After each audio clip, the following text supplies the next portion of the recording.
We all want to be seen.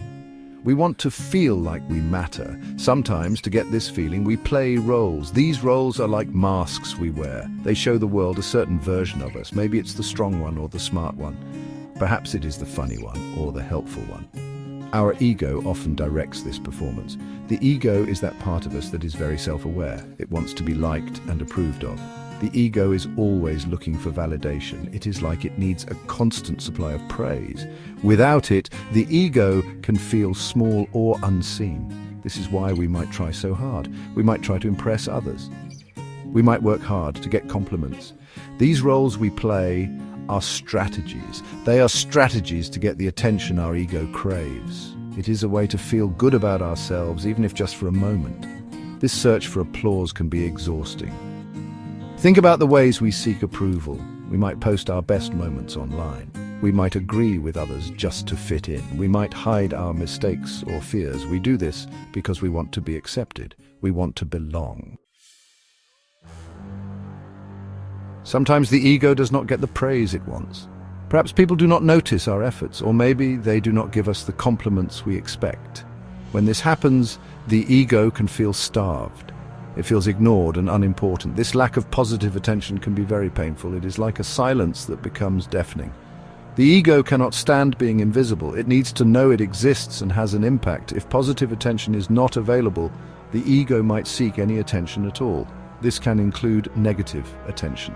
It might seem strange, but to the ego, any recognition is better than none.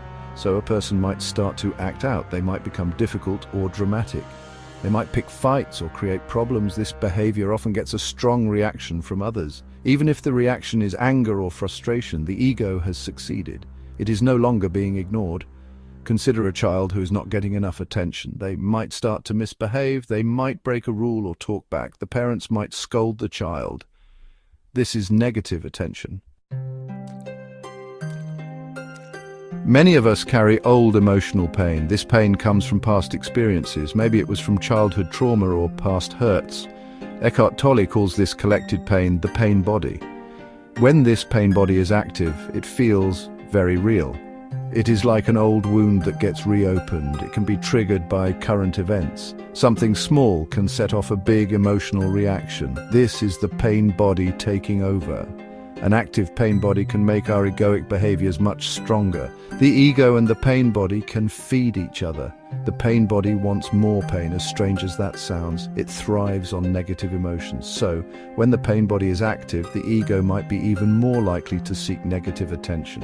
It might provoke arguments or dwell on sad thoughts. This creates more negativity, which feeds the pain body.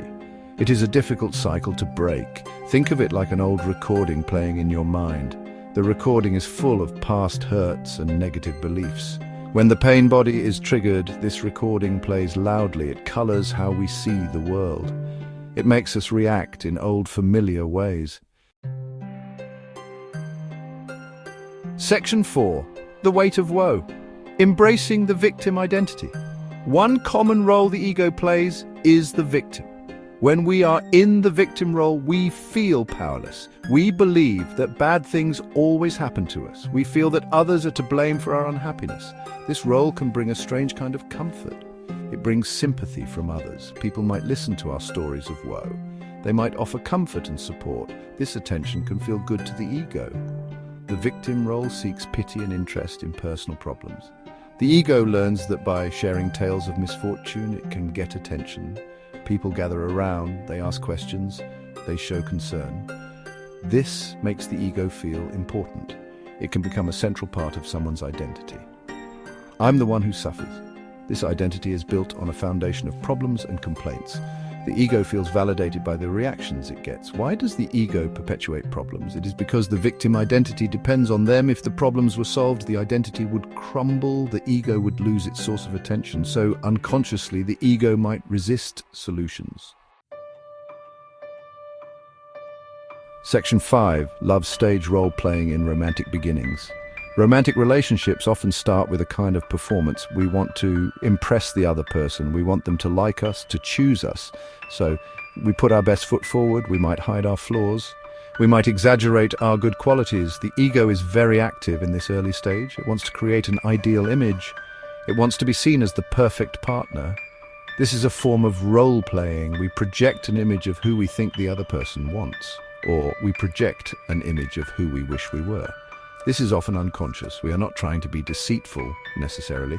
We are trying to connect. We are trying to secure love and affection. The ego believes that if it can just play this role well enough, it will win the prize of being loved and desired. This initial phase can be very exciting. It is full of hope and possibility. Our egoic desires are also at play. We might be looking for someone to complete us, or someone to make us feel good about ourselves. Section 6. When the curtain falls, the unsustainability of pretense. Playing a role takes a lot of energy. It is hard to keep up a pretense forever. Sooner or later the masks begin to slip. The initial excitement of the romance fades. The everyday realities of life set in. We get tired. We get stressed. It becomes harder to be the perfect partner all the time. Our true selves start to emerge, with all our imperfections and vulnerabilities. When these roles fail, deeper egoic issues often surface. The things we tried to hide come into the light. Our insecurities, our fears, our old patterns of behavior. If the relationship was built on the roles, it will struggle. Disappointment sets in. You are not the person I thought you were, one might say. Or, you have changed. In reality, the roles were just unsustainable. The true person was always there, underneath.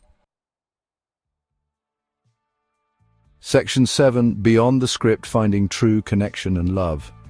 Common ideas about romantic love are often ego-driven. We hear about finding our other half or needing someone to complete us.